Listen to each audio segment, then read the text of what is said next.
The Royal Swedish Academy of Sciences has today decided to award the Sveriges Riksbank Prize in Economic Sciences in memory of Alfred Nobel to Angus Deaton for his analysis of consumption, poverty, and welfare. Looking back on it, it seems like a sort of golden fairy tale adventure in which it's really hard to believe it was real. Sort of even from the first phone call, you know, when they said, they said what they were giving it to me for, and I'd always sort of thought that I had relatively low chance of getting it because they like to say they're giving it for one big, deep thing. They sort of saw a theme in this in terms of, you know, it all being about welfare and measurement. There is a theme of that sort, and that theme has been there for a very long time.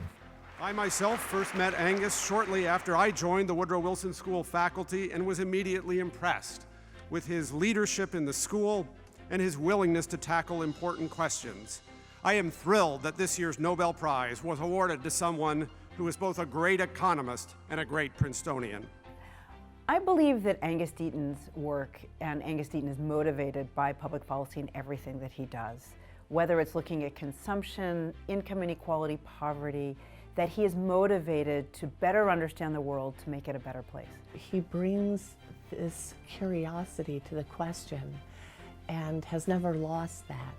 His sense of wonder about the world is, I would say, second to none. He's one of the few economists I really want to emulate because he's what I would call a true intellectual. He reads voluminously. He reads everything he can get his hands on. So he always has a broad view of the problem he's working on. I think Angus is one of the people that best embodies a traditional notion that both data and theory are very important. Angus's style of research I think of as incredibly liberating to me as a young assistant professor when I came to Princeton.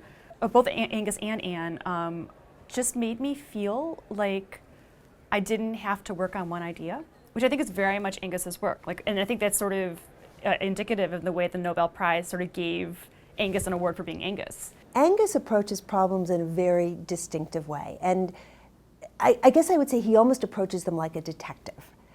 He comes up with a very interesting, important question. He wants to find out the answer to it. He doesn't have any preconceived notions about what that answer might be, and he's as likely to find something that is unexpected as something that's expected. Dear Professor Deaton, you are an optimist, a skeptic, and a humanist. And above all, you are an empiricist, always determined to confront what we believe with what we can know, just like Alfred Nobel. It is an honor and a privilege for me to convey to you, on behalf of the Royal Swedish Academy of Sciences, our warmest congratulations. May I now please ask you to step forward and receive your prize from His Majesty the King.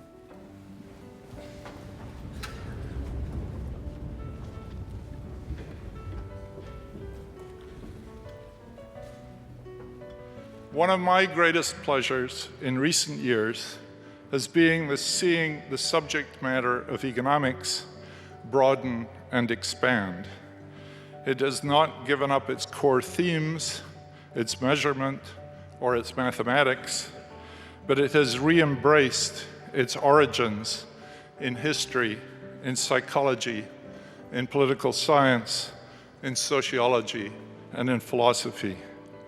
It has become a richer and more humane subject.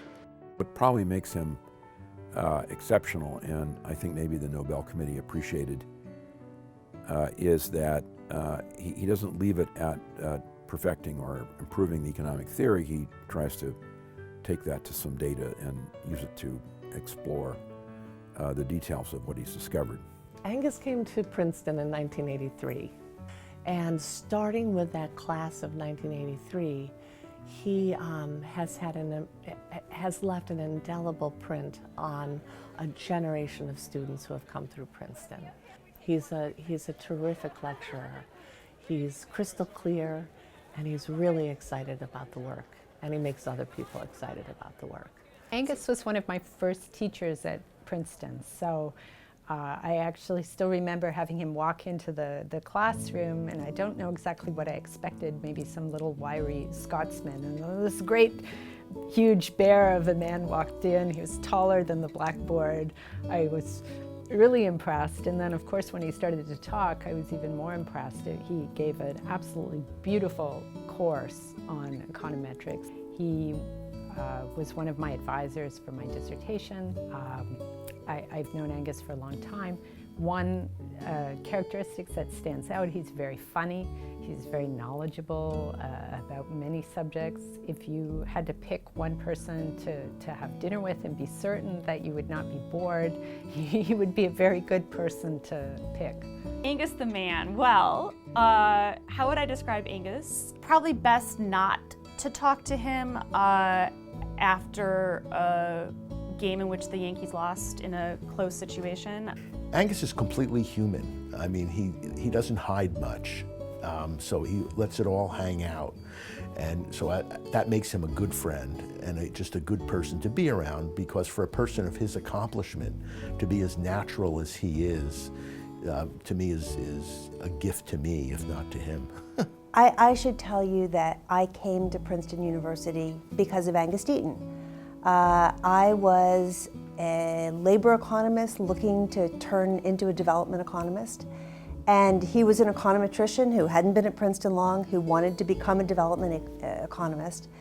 And Angus's offer to me was, come to Princeton, I'm putting together a group, and we can do this, become development economists together. And the span of my collaboration with Angus lasted literally decades. And over that period, we wrote many papers together, some of the papers that I think are the most fun papers I ever worked on. And so he was a colleague, and he has been a teacher, and he's been just a tremendous friend. One of the great things about Angus Deaton is that he is a great colleague, he's a great mentor, he's a good friend. He's just an overall wonderful person, so we couldn't be more thrilled that the world has finally recognized, or at least the Nobel Prize Committee has finally recognized, not only his contributions to economics, but that this is really a wonderful scholar who's contributed to all of our intellectual thinking and to all of us as a community.